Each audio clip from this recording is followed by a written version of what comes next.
오늘은 요한계시록 11장 1절, 2절 이 두 절만 생각을 하겠습니다. 11장을 보면 이 측량하라고 하는 말이 나오고 또 측량하지 말라고 하는 말이 나와요. 그럼 뭘 측량을 하고 뭘 측량하지 말라고 하느냐? 또 측량하지 말라고 하는 그 의미는 무엇인가를 한번 살펴보도록 하겠습니다. 자, 1절 요한계시록 11장 1절 또 내게 지팡이 같은 갈대를 주며 말하기를 지팡이 같은 갈대 갈대면 갈대고 지팡이면 지팡이인데 이 갈대인데 지팡이 같이 생겼어요. 근데 그걸 주시면서 뭐라고 하냐면 일어나서 하나님의 성전과 그리고 제단과 그 안에서 경배하는 자들을 측량하라. 셋 나왔죠. 측량하라는 것이 성전 그리고 제단, 성전 안에 있는 제단, 번제단이 아니고 이건 이제 분향단이지 제단. 그리고 또 하나는 그 안에서 경배하는 자들, 그 안에서 경배하는 자들을 측량하라. 그랬어요. 세 가지. 그 다음에 이제 측량하지 말고 2절에 보면 성전 바깥마당은 측량하지 말고 성전 바깥마당 성전이 있고 성전 안에 성전 밖에 그 안뜰이 있어요. 그리고 성전 바깥뜰이 있어요. 성전 바깥. 이건 이방인의 뜰이라고도 하는데 거기는 측량하지 말아라 그랬습니다. 그럼 이제 측량하라는 것과 측량하지 말라는 것이 어떤 의미인가를 한번 잘 보세요. 자, 그러면 이제 측량하지 말고 그냥 두어라. 이것은 여기서 이것이라는 것은 이 바깥마당이죠. 바깥마당, 바깥뜰, 성전 바깥마당. 이것은 이방인에게 주었은즉 그래. 이방인에게 줬다. 여기서는 이제 적그리스도를 얘기합니다. 그러면 그들이 거룩한 성을 42달 동안 짓밟으리라 하잖아요. 자, 거룩한 성, 예루살렘 성이죠. 예루살렘을 42달 동안, 42달은 3년 반이에요. 3년 반 동안 짓밟으리라. 자, 그랬어요. 자, 이방인에게 줬어요. 그러니까 예루살렘 성 안에 성전이 섰단 말이에요. 그러니까 성전이 있는데 그 성전과 성전 안에 있는 그 제단과 성전에서 하나님께 경배하는 자들을 그들은 측량을 하고 그 다음에 그 바깥들은 이방인에게 내주어서 42달 동안 3년 반 동안 짓밟도록 하겠다. 그런 이제 측량하는 것과 측량하지 말라는 게 의미가 나왔죠. 그러니까 측량하지 말라는 것은 이방인에게 그냥 다 내줬어요. 짓밟도록 완전히 막 짓밟도록 허락을 했다는 거예요. 그런데 성전 안에 있는 하나님의 사람들은 하나님이 지키지만 환난이라는 것도 오겠지만 그러나 하나님이 지킨다는 거예요. 자, 그러면 오늘 이 두 가지 측량하라는 것과 측량하지 말라고 하는 이거. 자, 그러면 여기에 나오는 이 성전은 뭐냐 하는 거예요. 이 성전은 어떤 성전이냐? 하늘에 있는 것이냐? 아니, 그럼 하늘에도 성전이 있습니까? 예, 있어요. 여기 11장에 19절에 보면 이에 하늘에 있는 하나님의 성전이 열리니 그렇죠? 하늘에 있는 성전이 있고 땅에 있는 성전이 있는데 그러면 여기서 11장 1절에 있는 하나님의 성전은 어디예요? 하늘의 땅이에요. 이건 땅에 있는 성전이에요. 제3성전이라고 하는 이 성전인데 지금은 아직 안 지어졌습니다. 이게 지어질 거예요. 자, 그러면 성전 하면은 제1성전이 있어요. 제2성전이 있고 그리고 앞으로 지을 제3성전이 있는데 제1성전은 솔로몬이 지었던 성전을 제1성전이라고 해요. 어마어마했죠. 그 성전은 한 900조 원이라고 하거든요. 지금 금값 올라가지고 뭐 더 할지도 모르죠. 900조 원이라면 우리는 이제 감이 안 가죠.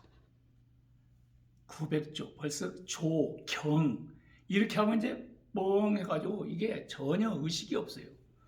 억 하면 말이에요. 10억, 100억, 1000억 하면 억 이렇게 억 가는데 조, 뭐 경 이러면 이게 감각이 없어져요. 저는 이렇게 해볼게요.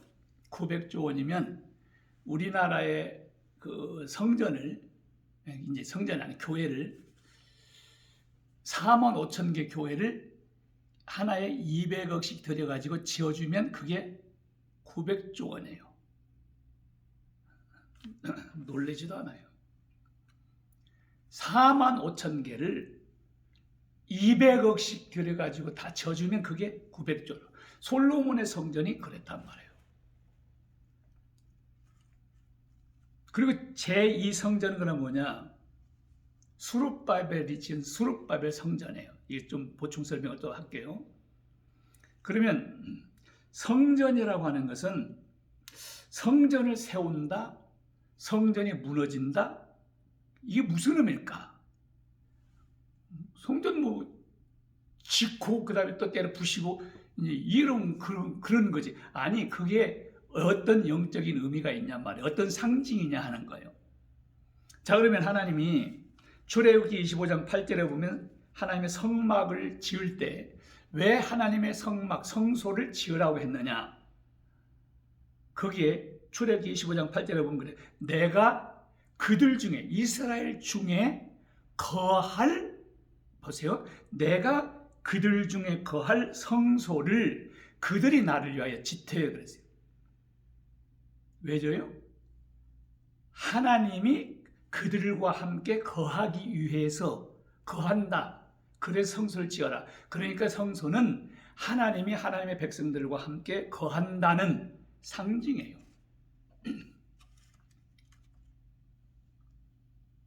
그럼 헐었다 그건. 하나님이 떠났다는 얘기예요. 그러면 솔로몬이 성전을 이제 지었어요. 뭐 성막, 그 다음에 이제 성전 이렇게 되는데 성전을 지었어요. 그러면 이제 하나님이 하나님의 백성들과 함께 지금 거하고 계신다. 하나님과 함께 계신다. 이런 얘기예요. 자, 그런데 이스라엘 백성들이 하나님을 유다 백성들이죠. 그냥 이제 이스라엘이라고 표현을 할게요. 북쪽이 원래 이스라엘인데 그냥 지금 현재 이제 이스라엘로 할게요. 성전을 세우고 난 다음에 솔로몬도 그러지만은 타락을 해요. 이스라엘 백성들이 하나님을 다 떠나버려요. 왕들마다 전부 다 한 남쪽의 유다 왕들 가운데 한 대여섯 명 외에는 전부 다 악해요. 하나님 말씀대로 순종하지 않는 이걸 떠나서 우상 숭배를 한단 말이에요. 그러니까 하나님을 떠나버린단 말이에요. 그래서 하나님께서는 사랑하기 때문에 선지자를 통해서 계속 경고를 했어요. 돌아와라. 돌아와라. 하나님 돌아와라. 그래서 하나님 말씀대로 살아라. 그렇게 하면 너희들이 잘 될 것이다. 그렇게 하나님 앞에 돌아와라. 그러는데 안 돌아와요. 그래서 이제 이게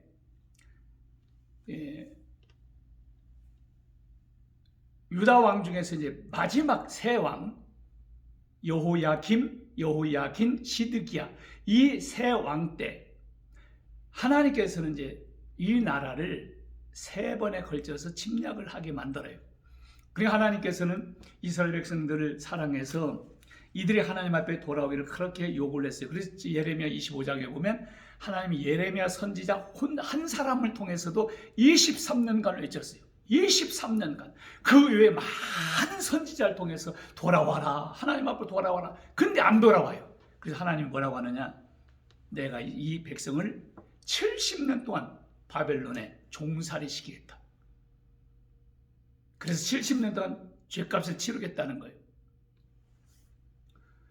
그래서 하나님은 느부갓네살 왕을 하나님이 불러다가 예루살렘을 치는 거예요. 이스라엘 유다 백성을 막 치는 거예요. 3차에 걸쳐서 치고 마지막 3차 때 시드기야 왕 때 예루살렘 성전, 솔로몬 그 성전, 그 900조간의 그 성전을 다 무너뜨려버리고 불태워버려요. 그리고 그 안에 있는 성전 기명들은 하나님이 바벨론으로 빼돌려요. 바벨론을 가져가게 하고, 그 성전이 다 무너지고 예루살렘 성도 다 불타버리고 그랬습니다. 이건 뭐예요? 하나님이 유다 백성들을 이스라엘을 떠났다 하는 상징이에요. 그래서 이스라엘 백성은 다 바벨론에 잡혀가고 성전도 헐려고. 그래서 바벨론에서 이제 70년 동안 종살이를 다 했습니다. 그럼 70년이 다 차고, 그럼 70년이 차면 하나님이 다시 돌아오게 하겠다고 그랬잖아요. 예레미야 25장에 예레미야를 통해서 그랬어요. 그럼 이제 다 찼으니까 다시 돌아와야 되는데, 그때 하나님은 누구를 통해서 하느냐면 메대와 바사 중에서 바사 왕 고레스를 통해서, 고레스라는 건 이사야 45장을 보면 하나님은 이사야 선지자를 통해서 고레스 왕에 대해서 예언을 하는데, 그때 예언할 때는 고레스 왕이 태어나지도 않을 뿐만 아니라 태어나기 200년 전이에요. 200년 전인데 고레스 왕이라고 하는 이름을, 내 종 고레스를 내가 다시 일으켜서 다시 다 돌아가게 하고 성전을 세우겠다는 거예요. 이게 이사야 45장 13절에 보면 성읍을 건축하고 유다 백성을 해방하리라 그랬어요. 그러다가 역대하 36장 22절 23절에 보면 이 고레스 왕이 그래요. 하늘의 왕 하늘의 하나님이 나에게 명하기를 예루살렘의 성전을 건축하라 하셨다. 그러니 유다 사람들은 다 올라갈지니라. 올라갈 사람 다 올라가라. 그래서 이들이 올라오는데 제1차, 2차, 3차에 걸쳐서 돌아오는데, 1차로 돌아온 사람이 총독 수룹바벨, 그리고 대제사장 여호수아라고도 하죠. 그 여호수아는 여호수아서에 나오는 여호수아가 아니에요. 그래서 이제 그것은 총독은 왕이나 마찬가지예요. 총독 수룹바벨과 대제사장 여호수아를 중심으로 해서 이제 1차로 올라왔어요. 그리고 올라와서 이들이 짓는 것이 성전을 지어요. 그 다음에 2차로는 에스라를 통해서 지도자를 통해서 같이 올라오고, 3차는 느헤미야를 통해서 올라와서 이제 성을 이제 쌓죠. 자, 그러니까 이때에 올라와서 지은 성전이 제2성전, 그것을 수룹바벨 성전이라고도 그래요. 근데 이 성전이 쭉 내려오면서 예수님 시대에는 이 성전이 계속 내려오는데, 그때의 헤롯 대왕이 46년간에 걸쳐가지고 이 성전을 증축을 했어요. 그래서 이 성전을 제3성전이라고 하지 아니하고 이것은 제2성전이라고 그래요. 헤롯 대왕이 46년간에 걸쳐서 했단 말이에요. 증축을 했어요. 자, 그런데 이스라엘 백성들이 예수님을 하나님의 아들로, 왕으로, 메시아로 이렇게 믿어야 되는데 안 믿어요. 그리고 예수님을 십자가에 죽도록 해요. 십자가에 못 박아 죽여라. 메시아가 아니고 하나님의 아들 아니고 저 죽여라. 그러면 내가 너희 왕을 십자가에 못 박으랴. 빌라도 그러니까 우리는 가이사 외에는 왕이 없다. 죽여라. 그래. 이게 무슨 얘기예요? 예수님이 왕 아니면 누가 왕이에요? 그래서 예수님을 십자가에 죽게 만드는 거예요. 하나님 예수님을 죽여요. 그냥 없애버리는 거예요. 그러면 하나님이 떠나버렸잖아요. 그리고 예수님이 십자가에 죽으시고 부활하셔서 구원을 우리를 위해 성취하시고 이제 하나님 나라로 가신 거예요. 그 대신에 성령을 보내주셨는데 성령님이 오시는데 유대 백성들에게로 가는 게 아니고 이방인들에게로 오는 거예요. 그러면 이제 잘 보세요. 예수님이 그러기 전에 뭐라고 하냐면 요한복음 2장에 보면 요한복음 2장 19절부터 22절에 보면 그래. 너희가 이 성전을 헐어라. 내가 사흘 만에 이 성전을 세우겠다. 그리고 유대인들이 하는 얘기가 아니 이 성전 46년간에 걸쳐서 졌는데 네가 3일 만에 세우겠냐? 그럼 예수님은 지금 이 건물을 얘기하는 게 아니라 참 성전인 자기 육체를 가리키는 거예요. 근데 유대인들은 이 성전 껍데기 상징적인 이 성전을 얘기했던 거예요. 그러니까 요한복음 2장 21절에 예수는 주석을 할 때 뭐라고 하냐면 예수는 성전된 자기 육체를 가리킴이라 그랬어요. 잘 보세요. 구약에서 성전이라는 것, 성막, 성전은 뭘 얘기했느냐면 하나님, 예수님을 육체를 가리켰다 이 말이에요. 제자들도 그때까지 무슨 말인 거 몰랐는데 예수님이 죽으시고 부활하신 다음에야 이게 이 성전을 헐어라. 그러면 내가 사흘 만에 일으키겠다고 하는 것이 예수님의 육체를 죽이면 예수님이 3일 만에 부활한다고 하는 거구나. 요거 하나 하고 그 다음에 성경을 깨달았다는 것은 성경에서 성막이나 성전을 세우고 이게 무엇인가를 그때야 제자들이 깨달았다고 요한복음 2장 이렇게 22절에 말씀을 해요. 그러니까 임마누엘 대신 예수님이 오셨을 때 예수님을 처녀가 잉태하여 아들 낳으니 이름을 임마누엘이라 하리라. 임마누엘, 하나님 우리와 함께 계시다. 그 다음에 임은 함께, 마누 하면 우리와, 엘 하나님이 우리와 함께 계시다. 하나님이 우리와 함께 계시다. 그러면 뭐예요? 이제 하나님이 우리와 함께 이스라엘 백성들과 함께 거하기 위하여 성전을 지어라, 성막을 지어라 그랬잖아요. 성막. 그런데 이제는 이제 상징이 아닌 이게 모형이 아니라 실체인 하나님의 아들 하나님이 오셨단 말이에요. 그러니까 이 성전은 필요가 없는 거지 이제. 이게 아니에요. 그래서 예수님이 돌아가신 다음에 이 디도 장군에 의해서 로마의 디도 장군에 의해서 주 70년에 이 성전이 헐어버려요. 이 성전을 헐어버려요. 그리고 이스라엘 백성들을 주 132년에 세계에 다 흩어버려요. 그리고 이스라엘이라고 하는 나라가 완전히 없어져요. 아예 이스라엘이라고 하는 나라는 없어져 버려요. 그러다가 나중에 이제 1948년 5월 14일 날 이스라엘이라고 한 나라가 다시 생기죠. 그리고 이스라엘 백성들이 이스라엘 나라가 없어졌을 때 그때는 기독교라고 해봐야 이제 그 천주교죠. 그리고 이제 거기에서 종교개혁을 일으킨 사람이 이제 루터고, 그 다음에 더 나가서 이제 칼빈, 요한 웨슬리 유명한 사람들이 되잖아요. 그럼 그때는 이 이스라엘이라고 한 나라가 없었단 말이에요. 자, 그러면 이제 성경에 있는 이스라엘을 어떻게 해석할 거냐?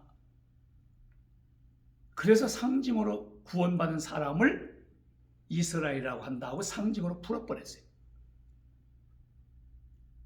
또 이제 그럴 것이 갈라디아 3장에 보면 이방인들 또 믿음으로 의롭게 되는 자들, 이 믿음으로 구원받는 자들은 다 아브라함의 자손인 줄 알지어다. 그러니까 아브라함의 자손이니까 영적으로 이스라엘이지. 그래서 이스라엘이라고 하는 것을 전부 다 영적으로 풀어버려요.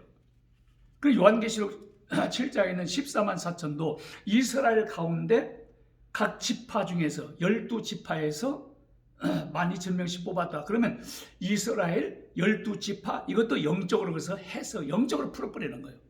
상징으로. 이게 구원받은 사람을 얘기하는 거다.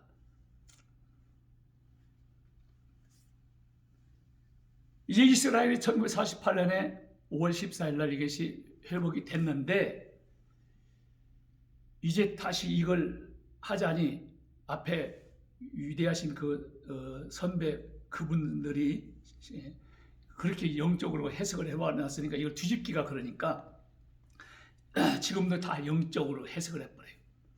근데 아니에요. 잘 보세요. 로마서 11장 25절에 이방인의 충만한 수가 찰 때까지, 그러면 이방인이죠. 그때까지는 이스라엘은 더러는 완악하게 된다. 그러면 그때 이스라엘은 영적이에요, 아니에요? 육적이에요. 영적이 아니라니까. 영적으로 구원받은 자가 아니에요. 완악한데 무슨, 이것은 육적인 이스라엘이에요. 지금 저 이스라엘 땅에 있는.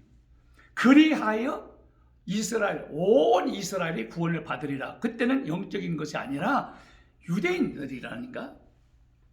유대인들. 그 성경을 해서 잘 구분을 하셔야 돼요. 자, 그러면 어디를 보시느냐면 다니엘서 9장으로 한번 다시 넘어가서 보겠습니다. 이 이야기들을 지금 다 하는 거예요. 자, 9장 우리가 24절부터 27절까지 했죠. 그런데 25장 9장 26절을 보겠습니다. 26절. 자, 62일의 후에 기름 부음을 받은 자가 끊어져 없어질 것이며, 그랬어요. 그러니까 그 앞에 예루살렘 성을 중건하라고 하는 명령이 날 때부터 7일회와 62일회가 지난다 그랬어요. 그럼 62일회 후에, 그래 전부 다 합치면 69일회 후에 누가 죽냐면 예수님이 죽는다는 거예요. 기름 부음을 받은 자 끊어져 없어질 것이요 그랬죠. 예수님이 죽어서 이제 죽는다는 거예요. 그럼 예수님이 이제 죽으셨어요. 자, 그리고 난 다음에 장차 한 왕의 백성이 와서 그 성읍과 성소를 무너뜨리려니와. 그럼 이게 누구냐면 로마의 티토스, 로마의 디도 장군. 그 사람이 주 70년에 와가지고 예루살렘 성을 다 무너뜨리고 성전도 다 무너뜨렸는데 예수님이 그랬죠. 이 제자들이 이 성전 아름답죠, 웅장하죠. 그러니까 그때 예수님이 뭐라고 하냐면 때가 되리니 이 성전에 이 돌 위에 돌 하나도 첨놓이지 않는다. 이렇게 돌 위에 그냥 이게 첨놓이지 않고 다 무너뜨리우리라. 이게 문자 그대로 역사가 요세푸스에 의하면 예루살렘 성전을 쟁기로 그냥 갈아버렸다 그랬어요. 그러면 성전에 이게 이제 그래도 금으로, 솔로몬 성전은 아니지만 금으로 많이 돼서 불태워버리면 이게 금이 녹아 들어가잖아요. 금 캔다고 해가지고 쟁기로 아예 갈아버렸어요. 그게 주 70년이었습니다.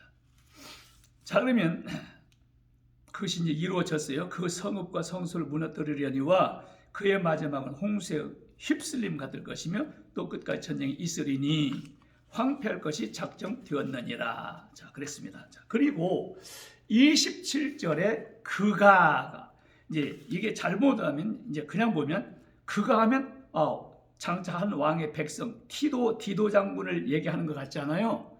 그런데 우리가 이걸 성경을 종합해서 딱 볼 때 빨리 이걸 깨달아야 할 게 뭐냐면 26절과 27절 사이에는 이방인의 때가 거기 들어가 있는 거예요. 이방인의 때. 예수님이 십자가에 죽으시고 부활하시고 성천하신 다음에 성령이 오셔서 그때부터 이방인의 때라고 그랬죠. 그러니까 지금 한 예가 안 붙고 한 일을 떼어놨단 말이에요. 그게 지금까지 2000년 동안 와요. 이게 이방인의 때예요. 언제까지가 이방인의 때냐? 로마서 11장 25절에 있는 대로 이방인의 충만한 수가 들어올 때까지. 그러니까 이방인의 충만한 수, 하나님이 계획하시고 구원하시기로 되어 있는 생명자에 기록된 이방인들, 그들의 수가 다 찰 때까지, 그게 이방인의 때예요. 언젠가는 모르죠. 얼마인가는 모르고. 그때까지는 유대인들이 덜어는 완악하게 돼요. 그리고 그리하여 이방인의 때가 충만수가 다 들어오면 이제 이방인은 이제 다 구원받았으니까 구원의 문이 딱 이제 거기서 닫히고 유대인의 때가 되는데 그게 띄어났던 한 일에 이게 붙어버리는 거예요. 그때 시작되는 거예요. 7년. 그러면 여기서 다니엘서 9장 27절에 그러면 이것은 그가는 그러니까 적그리스도를 얘기하는 거예요. 우리가 다니엘서 2장에 보면 신상으로 이야기해 줬잖아요. 금머리인 바벨론. 그 다음에 여기 은 가슴과 팔, 이것은 메대와 바사. 배와 넓적다리, 이것은 헬라. 그다음에 철 종아리, 이것은 로마. 그리고 로마가 망한 다음에 그 로마가 망한 그 판돈에서 일어난 10나라, 이것을 10발가락 시대라 그랬어요. 철과 진흙이. 이것이 섞이는 거예요. 잘 섞이지 않지만 하여튼 이것이 섞여요. 그리고 거기서 왕이 나올 거예요. 그게 사실은 적그리스도예요. 원래 거기서 한 뿔이 다시 나오지만은 근데 10 중에서 셋을 여기서 세 나라를 멸하고 거기서 나오니까 역시 그 왕이에요. 그게 적그리스도라고. 그러면 거기에 그가 적그리스도가 장차 많은 사람과 더불어 한 일해 동안 보세요. 장차 많은 사람들과 더불어 한 일에는 7년이에요. 하루가 1년으로 계산해야 돼요. 한 일해 동안 언약을 굳게 맺는다. 많은 사람들과, 물론 세계 사람들과 다 하겠지만 특별히 여기에서는 이스라엘과를 얘기하는 거예요. 이스라엘과 서로 평화 조약을 맺어요. 서로 도와주겠다 하면서 이렇게 한 일해 동안의 언약을 굳게 맺어요. 자, 이때 굳게 맺고 평화 조약을 맺는데 이때 하나님께서 하시는 것은 뭐냐면 7년은 유대인들을 구원하는 기간이란 말이에요. 근데 전 3년 반에 구원하고 후 3년 반은 이들을 연단하는 기간이에요. 그러면 이들을 구원해야 되니까 어떻게 되느냐? 이 7년 동안에 어떤 일이 벌어져야 되냐면 먼저 첫째는 유대인들을 전부 귀국을 해야 돼요. 한 사람도 없이 다 귀국을 하겠다. 에스겔 39장 28절에 보면 유대인들이 이방에 한 사람도 남기지 않고 하나님이 다 돌아오게 하겠다 그랬어요. 근데 지금 안 돌아왔어요. 600만 정도가 지금 세계에 흩어져 있거든요. 뭐 바벨론 때 1차, 2차, 3차에 돌아왔었지만은 또 로마가 시대 때 또 망해가지고 세계 다 흩어졌다가 또 1948년에 이게 다시 회복이 돼가지고 나라를 회복을 했지만 아직도 세계에 흩어져 있는 유대인들이 600만 정도가 돼요. 이스라엘 땅에는 900만 정도, 그냥 1500만 정도가 지금 있단 말이에요. 그런데 그들을 다 구원해야 되니까 뭐 해야 돼요? 이방에 있는 데를 일단 다 고국을 다 돌아와야 돼요. 왜냐하면 거기까지 이방에 가가지고 복음 전할 수가 있으니까 다 돌아오게 만드는 거예요. 다 돌아오게 한 다음에 그 다음에 이들을 구원하는데 이때에 14만 4천 하나님의 종들, 이마에다가 인을 쳤죠. 이 14만 4천 이 사람들이 그때 전도할 수 있는 이제 하나님의 종들이란 말이에요. 그래서 각 지파 중에서 12,000명씩 뽑은 거예요. 각 지파가 복음을 전해야지 외국 사람들이 언제 이 사람들에게 복음을 전하겠어요? 말도 안 통하는데. 그래서 12지파에서 12,000명씩을 뽑아낸 거예요. 이들이 복음을 전하는데 하나님이 그때는 완전히 이제 다시 돌아와서 회복을 하니까 다시 돌아오니까 이들 완전히 하나님 앞에 돌아오게 하고 얼굴빛을 향해서 근데 이들의 마음을 다 열어버리는 거예요. 이때는 유대인의 때니까. 이때 다 돌아와요. 그러면 이때 돌아오는데 이 사람 각 집안 14만 4천이 한 명이 100명씩만 전도하면 돼요. 뭐 100 조금 더 해가지고 하면은 이게 1600만 한다면, 근데 1600만이 전부 다 구원받는 자는 아닐 거 아니에요. 생명책 기록된 자만 되는 거니까. 그러니까 이제 이들이 이때에 다 돌아온단 말이에요. 요게 내 생각에는 이건 제 입장이에요. 저도 이제 전에 7년 동안에 돌아올 거다 했는데 제가 보니까 이제는 생각해 보니까 3년 반에 다 구원을 받을 것이다, 이렇게 생각이 돼요. 그러면 후 3년 반은 뭐냐? 후 3년 반은 집중적으로 환란이 거기에 집중되어 있어요.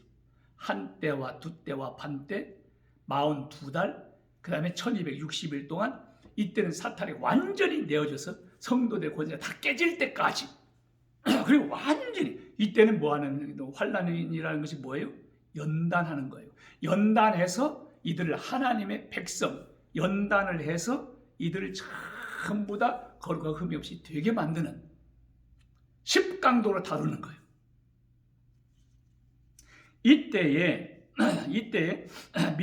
믿게 되고 성전이 건축이 이 전 3년 반에, 사실은 그 전에 할지 어쩐지 모르겠지만 전 3년 반에 이때 세워지게 돼요. 근데 지금은 왜 못 세우냐면 이스라엘이 132년에 망국 세계 다 흩어져서 가지고 나라가 없어졌을 때, 그때 주후 688년에 이 모슬렘 사람들이 거기를 들어와 가지고 예루살렘을 다 차지해 버렸어요. 그리고 예루살렘 성전을 세웠던 그 자리에 이슬람 사원을 세워버렸어요. 모스크. 지금 황금돔이라고 하는 게 있잖아요. 바로 거기에 그걸 세운 것이란 말이에요.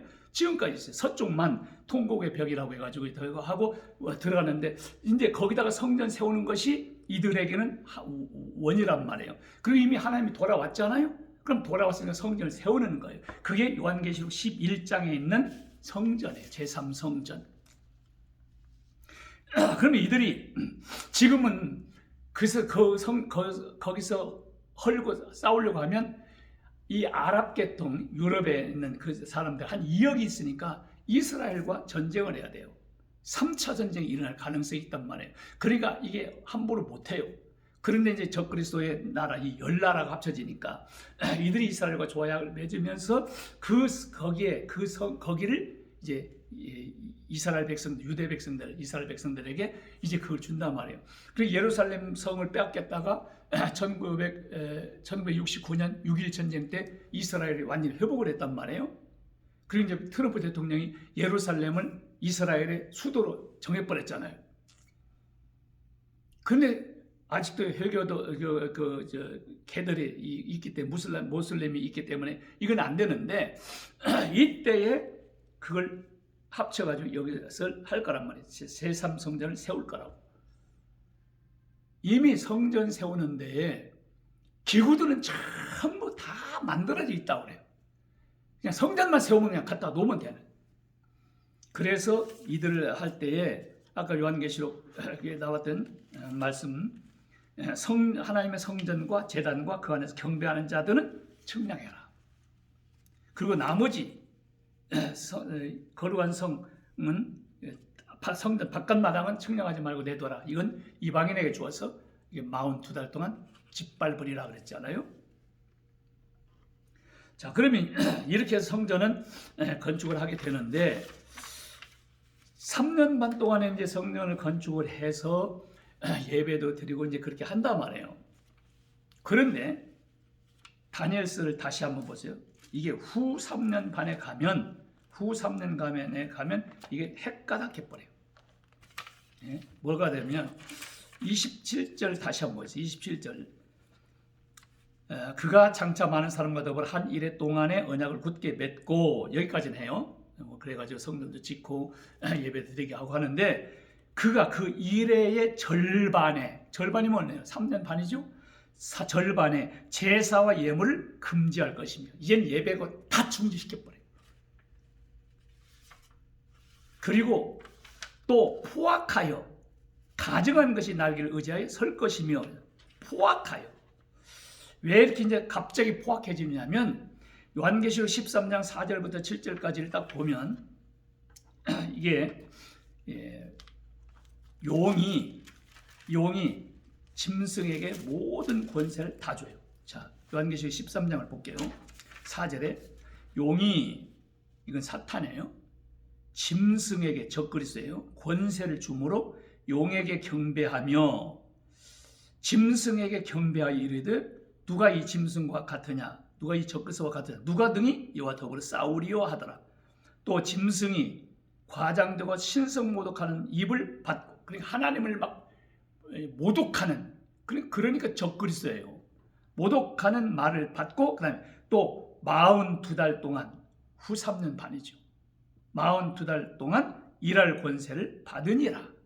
짐승이 그 입을 벌려 하나님을 향하여 비방하되, 하나님을 막 비방하고 욕하고, 이 적그리스도, 사탄이 그리니 모든 권세 능력을 다 줘버리니까 완전히 사탄처럼 돼버리는 거예요. 완전히 약하게. 처음에는 뭐 평화 해가지고 하는데, 평화도 이제 가장된 그렇게 해가지고 하고 세계를 전부 다 장악을 하는, 이제 그래서 단일 국가를 만들 거예요.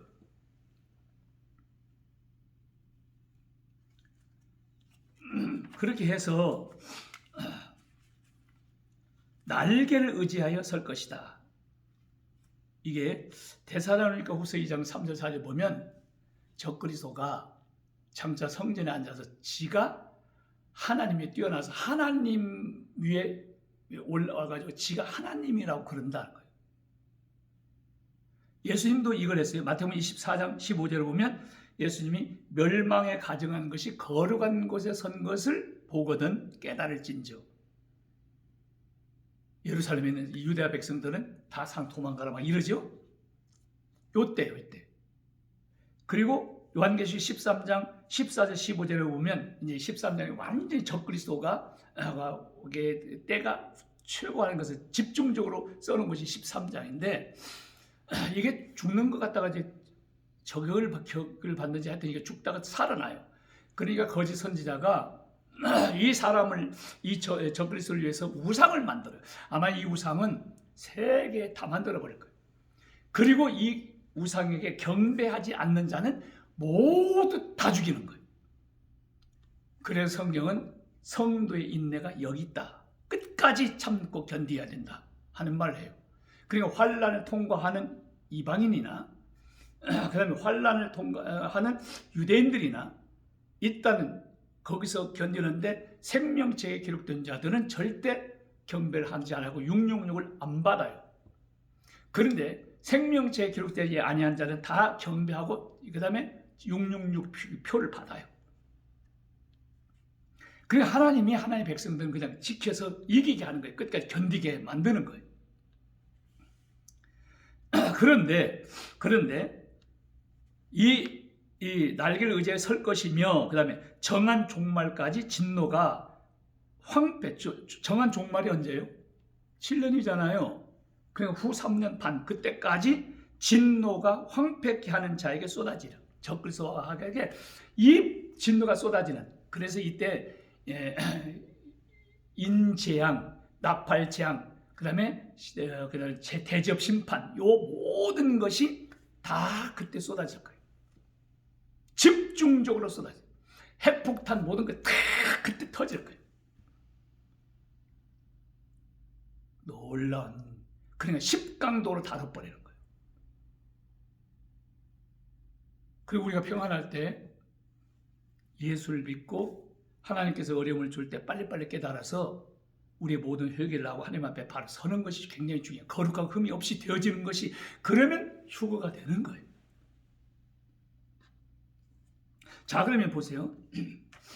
이게 다니엘서 12장에 보면 이렇게, 다니엘서 12장 1절에 보면 개국 이래로 그때까지 없던 환란이다 그랬어요.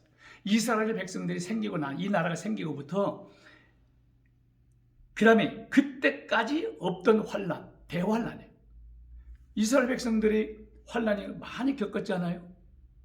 바벨론에게 막 그래 침략도 당하고 얼마나 로마의 디도 장군에 의해서 이게 나라도 없어지면 이런 환란 당하는데 그건 될 게 없어요. 대환란은 무시무시한 개국 이후로 그때까지 없던 환란이다.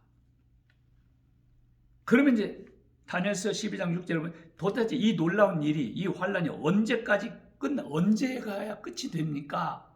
언제까지 끝이 되느냐? 7절에 다니엘서 12장 7절에 보면 반드시 한때 두때 반때를 지나서 3년 반이죠. 후 3년 반을 지나서 성도의 권세가 다 깨지기까지 하니 그렇게 되면 이 모든 일이 다 끝나려. 성도의 권세가 다 깨지기까지. 그러니까 죽어지고 낮아져 겸손해지고 육신의 정욕 안목의 정의 이생의 자랑 죄악된 모든 것이 완전히 다 깨질 때까지 십강도 달아버리는 거예요. 그러면 끝이 오리라. 하나님이 붙이는 거예요. 환란은. 그럼 도대체 이 환란을 왜 하느냐? 다니엘서 12장 10절에 그랬죠. 많은 사람이 연단을 받아 스스로 정결하게 하며 희귀할 것이다. 그게 연단이잖아요. 욥이 그렇게 당한 거 왜요? 나를 단련하신 후에는 정금같이 정금 만들려고 그러는 거예요. 정금같이 안 되면 다 들어가야 돼. 환란을. 정금이 됐으면 들어갈 필요가 없죠. 그래서 성령 계속적으로 할 때 베드로후서 3장 14절에 이렇게 점도 없고 흠도 없고 없이 평안 가운데 나타나기를 힘써라. 점도 없고 흠도 없이. 하나님의 날이 그 다음에 베드로후서 3장 11절에 보면 거룩한 행실과 경건함으로 하나님의 날이 재림이에요. 임하기를 바라고 간절히 사모하라. 그럼 재림 때 그때는 어떤 거냐? 그날에 하늘이 불에 타서 부러지고 물질이 뜨거운 불에 녹아지려니와 우리는 그의 약속대로 의가 있는 곳인 새하늘과 새 땅을 바라보도다. 그러니까 늘 거룩하고 흠이 없이 경건하고 늘 거룩하게 살라는 거예요. 어려움, 고난이 우리에게 왜 오느냐? 성도들에게 거룩하고 흠이 없이 만들어가기 위해서 하는 거예요. 낙심하지 말고 기회 있을 때 우리는 늘 하나님 앞에 쳐서 복종시키고 그리고 늘 깨어서 기도하고 정신 차리고 준비하다가 주님이 만일 우리 시대에 온다면 들림을 받을 수 있도록 휴거가 될 수 있도록 이런 일에 힘써야 될 것입니다. 여기까지 하겠습니다.